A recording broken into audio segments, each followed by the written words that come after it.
O Senhor esteja convosco. Ele está no meio de nós. Proclamação do Evangelho de Jesus Cristo segundo João. Glória a vós, Senhor.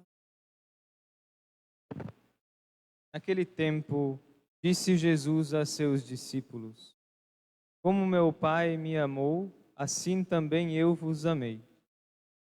Permanecei no meu amor. Se guardardes os meus mandamentos, permanecereis no meu amor, assim como eu guardei os mandamentos do meu Pai e permaneço no seu amor.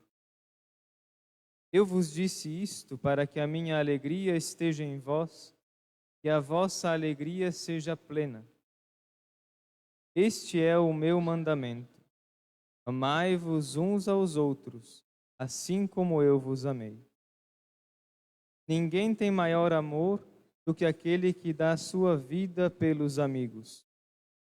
Vós sois meus amigos, se fizerdes o que eu vos mando.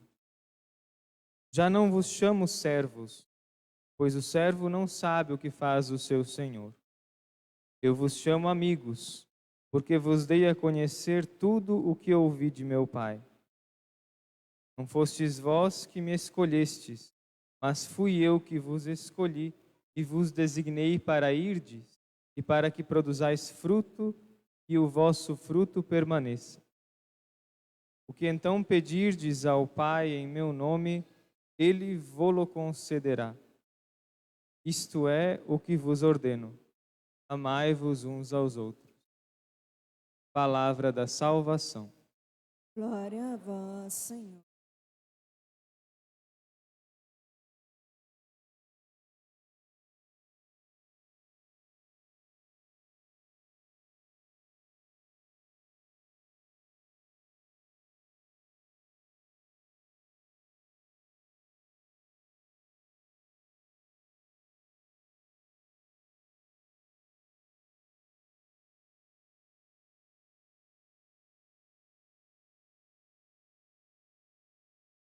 Quem me ama realmente guardará minha palavra, e meu Pai o amará, e a Ele nós viremos.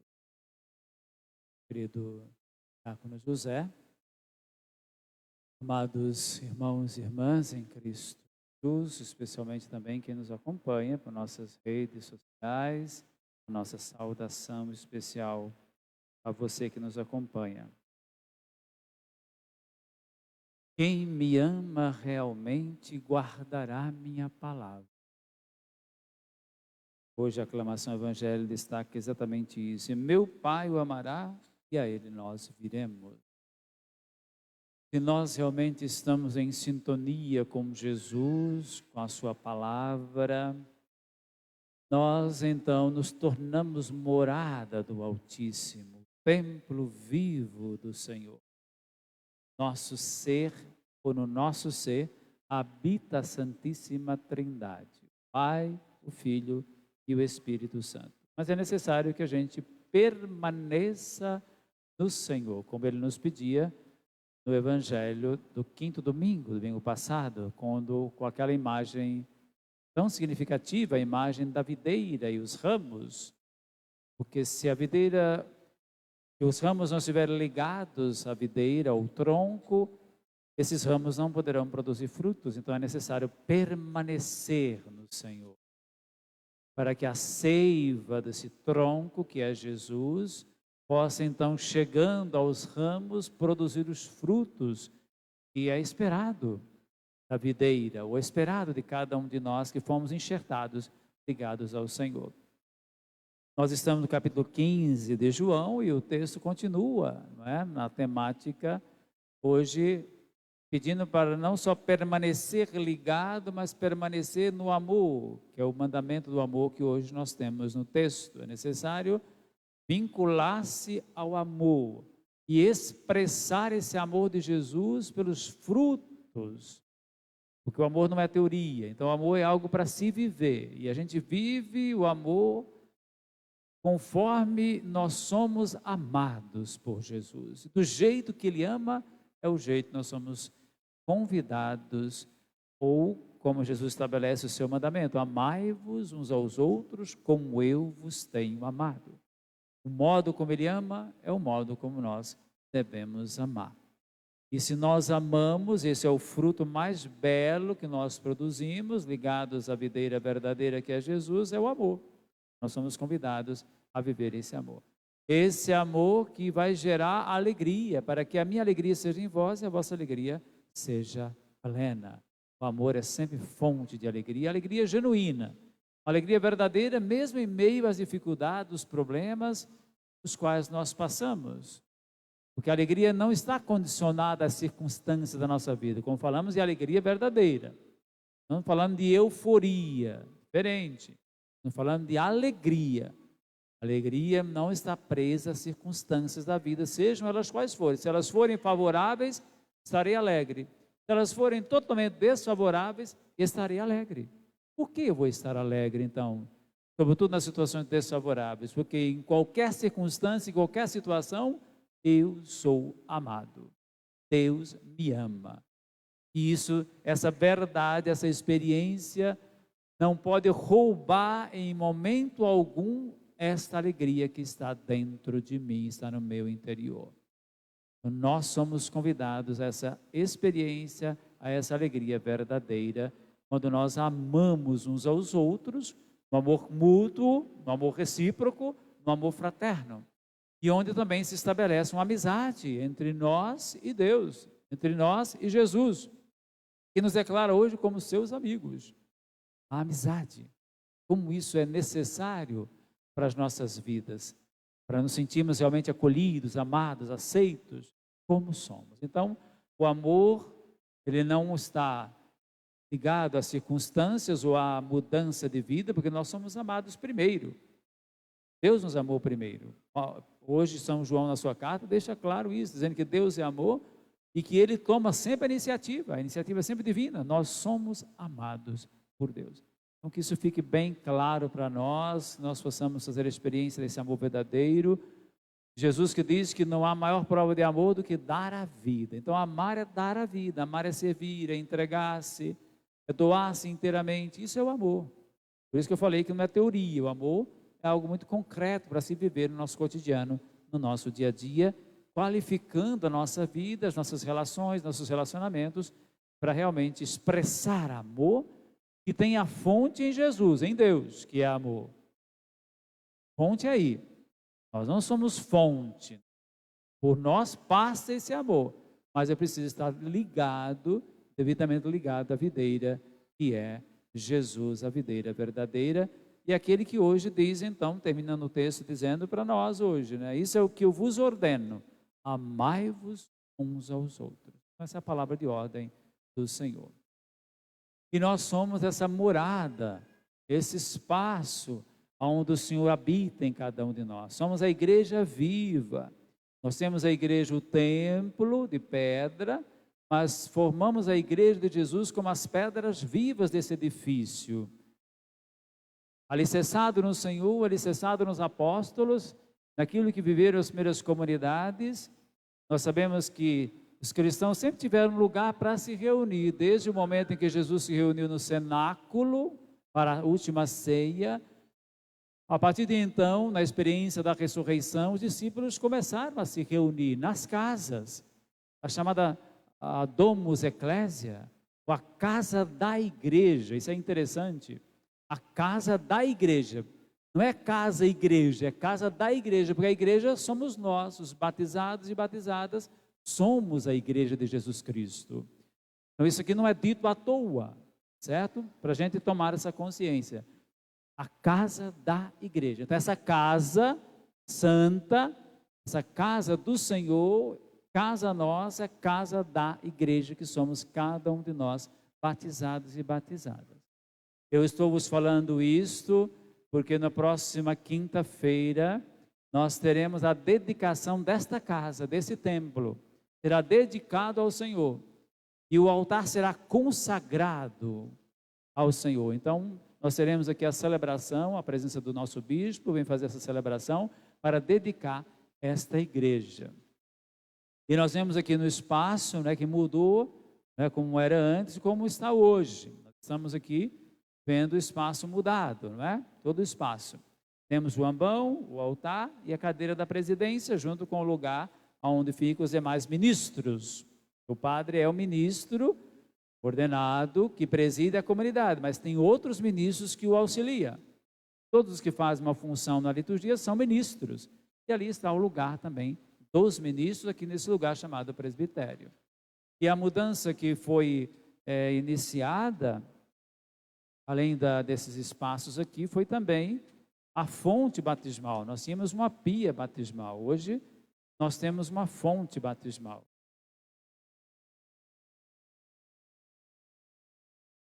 Nós temos hoje, então, uma fonte batismal. Quando você chega na igreja, você olha para esse espaço e você vai fazer memória de que você é um batizado, uma batizada. Essa é a memória permanente daquilo que cada um de nós somos, batizados e batizadas, enxertados no Senhor, formando a igreja de Jesus Cristo.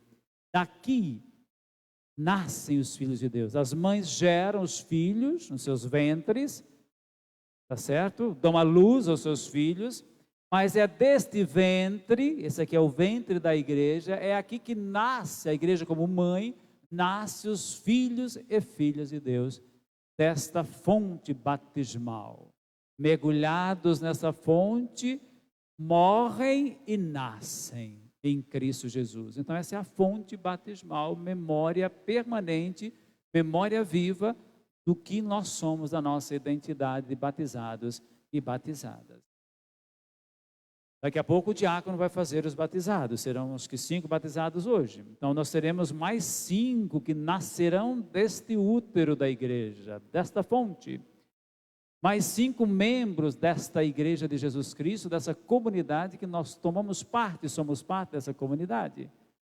Isso é algo maravilhoso, muito belo, profundo, inclusive, que a gente às vezes nem dimensiona o que nós somos, o que nos tornamos pela força do batismo. Quantos de nós vivemos como se não fôssemos batizados? Nos tornamos propriedade do Senhor. Ouvíamos na liturgia, no evangelho de ontem, em João, Jesus dizendo que nós não somos do mundo, não pertencemos ao mundo.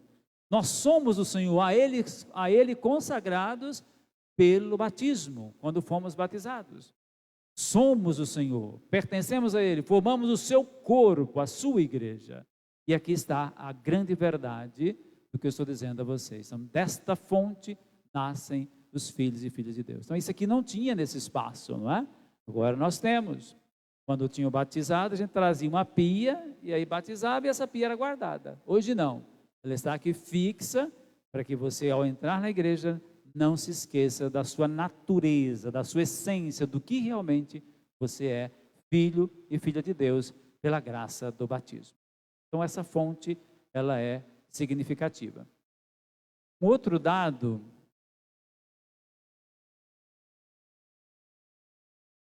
no rito do batismo, nós teremos, então, o momento que a gente chama da unção pós-batismal. E aí é mostrada para nós a grande dignidade que nós recebemos. Qual é a grande dignidade que nós recebemos? Que daí está bem claro nesse espaço aqui, bem marcado inclusive, né, nesse espaço. Diz assim a unção pós-batismal. Falando para as crianças, né, queridas crianças, que o Espírito Santo as consagre com este óleo, que é o óleo da crisma. Ser ungidas do Senhor, se tornam ungidas. Cristo, cristão, significa ungido do Senhor. Daí o texto continua. Para que então que nós vamos receber esse óleo? Vamos ser ungidos. Presta atenção, gente. Para que vocês participem da missão de Cristo. Qual que é a missão de Cristo? Que nós participamos pelo batismo. A missão de sacerdote, profeta e rei. Sacerdote, profeta e rei. Aonde está, onde fica claro isso? Sacerdote, o altar. Além do sacerdócio comum dos fiéis, o sacerdócio ministerial, ali no altar. O ministro, ele deve pontuar esses lugares, ele não deve, né? Então, o altar. Depois, profeta. o ambão, e rei, a cadeira da presidência, rei pastor, para conduzir o rebanho do Senhor, o povo do Senhor. Esses 3 espaços, eles estão bem colocados. Depois o texto fala da veste batismal, que é a veste branca, que nós usamos. Eu uso aqui a veste, então os acólitos estão de branco, o diácono também está com uma alva, uma veste branca, para dizer então que nós somos pessoas ressuscitadas, recebemos a vida nova em Jesus Cristo. Somos totalmente renovados. O branco é símbolo da vida nova, da vida de ressuscitados que nos tornamos depois de passar pelo banho batismal. Então, uma veste vai dizer aqui, não é? No rito, inclusive, vocês nasceram de novo, está vendo? E se revestiram de Cristo, por isso trazem a veste batismal. Ele pede que seus pais e padrinhos auxiliem as crianças para que elas vivam nessa dignidade de filhos e filhas de Deus. Então, nós não colocamos a veste por colocá-la, porque eu já disse o Bruno Forte, um grande teólogo da nossa igreja, que o ministério do presbítero é o ministério da síntese. Ou seja, ele sintetiza aquilo que é a comunidade. Um povo de batizados, filhos e filhas de Deus, sacerdote, profeta e rei. Então, nesses 3 espaços, fica muito claro para a gente essas dimensões. Aqui, por isso que não é bobagem o padre ficar na cadeira da presidência, entende?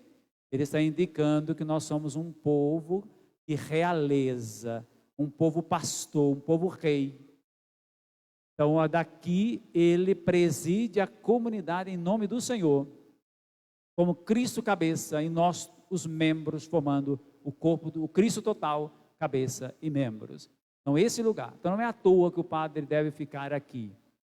O padre pode até ficar em qualquer outro lugar, mas essas expressões não ficarão claras e evidentes. Para ficar evidentes, aquilo que nós somos, ele deve saber ocupar bem esses lugares. Depois que ele ocupa esse lugar, ele ocupa este aqui. Nós somos um povo de sacerdotes, como diz o Apocalipse de São João. Um povo de sacerdotes, um povo sacerdotal. Por que um povo sacerdotal? Porque nós oferecemos sacrifícios a Deus. Sacrifício de louvor. A nossa própria vida oferecemos a nossa existência ao Senhor. E aqui também é oferecido o sacrifício do Senhor, a Santa Eucaristia, aqui celebrada nesta mesa eucarística. Então, como um povo sacerdotal, sacerdócio comum dos fiéis e o sacerdócio ministerial, no meu caso, ocupando esse lugar e mostrando que a comunidade é uma comunidade de povo sacerdotal. Depois, então, ocupando este lugar, onde se profere a liturgia da palavra, e a homilia e as preces, aqui está a dimensão profética de cada um de nós. E nós devemos anunciar a mensagem do Senhor. Esse espaço a gente chama de grande monumento da ressurreição. O túmulo vazio que anuncia que Cristo está vivo, ressuscitado, venceu o pecado, venceu o mal, venceu a morte. É o grande anúncio que se dá. A grande profecia se dá daqui, desse espaço, não é? Onde nós temos hoje um espaço majestoso, digno, para proclamar a palavra do Senhor, onde se dá também o diálogo de Deus com o seu povo. Deus que dialoga conosco, que fala conosco, e aqui é anunciada a palavra de Deus. Essa palavra nós devemos ouvi-la, vivê-la e praticá-la em nosso dia a dia, anunciá-la. Então somos profetas, um povo que anuncia a vontade do Senhor e denuncia tudo aquilo que não está de acordo com essa santa vontade. Além dessa dimensão espacial, não é? Bem situada, mostrando a natureza e a condição de cada um de nós, eu vou agora então me ater ao rito. O rito que vai acontecer aqui na quinta-feira. Presta atenção. Porque aquilo que nós somos pessoas iniciadas, batizados, crismados e eucaristizados. Batismo, crisma e eucaristia são os 3 sacramentos da iniciação cristã. Nós faremos a iniciação cristã desse espaço e também a memória de cada um de nós. Começaremos pelo rito da aspersão. A água representa e lembra o nosso batismo, aquela fonte batismal. Diz assim o texto aqui, de forma muito breve, logicamente. O rito de dedicação é marcado por diversos símbolos e gestos. O primeiro deles é a aspersão com água benta sobre o povo templo espiritual, tá vendo? Somos a habitação do Senhor, o Senhor mora em nós. Depois, aspergem-se as paredes da igreja e o altar, diz aqui o texto, não é? Então, o templo será aspergido, como se fosse batizado. Nós não colocaremos relíquias, embora possa ser colocada relíquia no altar. Vou pular essa parte. Prece da dedicação. O celebrante, que é o bispo, profere uma oração na qual manifesta a intenção de dedicar o templo a Deus para sempre, pedindo a sua bênção. Diz assim: que aqui os pobres encontrem misericórdia, os oprimidos alcancem a verdadeira liberdade, e todos sintam a dignidade de ser vossos filhos e filhas, até que, exultantes, cheguem a Jerusalém celeste. Assim diz, então, um pequeno trecho da prece de dedicação. A unção, o altar e as paredes da igreja são ungidos com óleo do crisma. Pela unção, o altar se torna o símbolo de Cristo. Diz a igreja que o altar é Cristo. Quando você entra na igreja, ou você se ajoelha ou faz reverência profunda ao altar, que é também sinal permanente nesse espaço da presença viva de Cristo. O altar é Cristo. Então, que é ungido por excelência com o Espírito Santo, né? O Cristo, né? Símbolo de Cristo, que ele é ungido por excelência com o Espírito Santo. Já a unção da igreja feita nas 12 cruzes fixadas nas paredes. Observem, nós temos 12 cruzes, 6 de um lado e 6 do outro. Vocês observaram isso, gente? Já faz um bom tempo que essas cruzes estão aí fixadas nas paredes. Simbolizam os 12 apóstolos, o alicerce firme, onde Jesus edifica a sua igreja. Falando de Pedro: Pedro, tu és pedra, sobre essa pedra edificarei a minha igreja, e o poder do inferno jamais poderá detê-la. Então é o símbolo, nessas velas, dos 12 apóstolos. É isso que elas sinalizam, e a recordação dos apóstolos sinaliza que o templo é perpetuamente dedicado ao culto cristão. Incensação: após a unção é queimado incenso sobre o altar, para significar que o sacrifício de Cristo sobe para Deus em odor de suavidade, mas também para exprimir que as orações dos fiéis sobem igualmente até o trono de Deus. Também toda a igreja é incensada, simbolizando que aquela é uma casa de oração, essa é uma casa de oração, assim como o povo é templo vivo do Senhor. Então vai ser colocada uma pira em cima do altar, com brasas, com braseiro, colocado incenso. O incenso vai subir. Esse simbolismo da fumaça que sobe, são as nossas preces que também sobem ao coração de Deus. Revestimento e iluminação. Por fim, o altar é revestido como sinal de que aquele é o lugar do sacrifício eucarístico, que é a mesa do Senhor, esse lugar aqui, em volta do qual, ou da qual o sacerdote e os fiéis celebram o memorial da paixão, morte e ressurreição de Cristo. Em seguida, o altar é iluminado com velas para recordar que Cristo é luz para a revelação dos povos, e com sua claridade resplandece a igreja. O templo também é iluminado simbolicamente com velas colocadas junto às cruzes. Vocês viram que aí tem um suporte para colocar as 12 velas que serão acesas também nesse momento. A cada ano da dedicação vai ser acesa também, e na vigília pascal e também no dia 24 de dezembro, né, na missa da noite de Natal, também se acendem essas velas que também serão colocadas aí. Por último, Eucaristia, que é celebrada. Preparado o altar é celebrada a Eucaristia, parte principal e a mais antiga de todo o rito de dedicação de uma igreja. Então você tem a aspersão, que simboliza o batismo, a unção, que simboliza a crisma, confirmação do nosso batismo, e a Eucaristia. Os 3 sacramentos da ação cristã presentes nesta liturgia de dedicação da igreja e consagração do altar. Não fique de fora dessa beleza. Eu estou aqui falando, mas o mais belo é você vivenciar tudo isso numa celebração litúrgica que vai acontecer na próxima quinta-feira, dia 9 de maio, aqui no Santuário São Benedito. Então, estejam atentos, reserve essa data e estejam conosco para celebrar, né, aquilo que nós somos, mas que essa igreja também vai se tornar a partir daquele dia dedicada ao Senhor.